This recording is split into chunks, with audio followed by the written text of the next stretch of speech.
Alam mo ba? Ilang beses mo na bang sinabi sa sarili mo na, promise, 5 minutes na lang, habang nag scroll sa social media bago matulog? Aminin, yung 5 minuto mo, nagiging 1 oras o higit pa, di ba? At kapag ipipikit na ang mga mata, bigla ka ulit gigising dahil hirap ka nang makatulog. Pero alam mo ba na hindi ka lang nag enjoy sa iyong pinanonood? Ang totoo kasi niyan, binibiktima ka na ng tinatawag na blue light.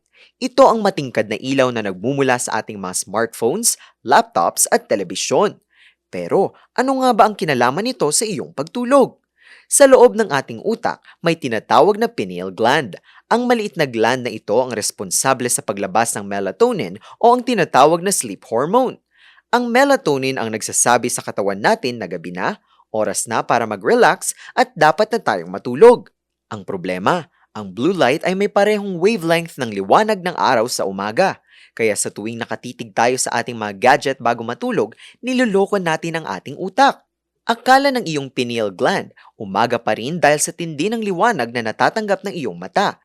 Dahil dito, hinihinto o dinedelay ng utak ang paglalabas ng melatonin na tinatawag na melatonin suppression.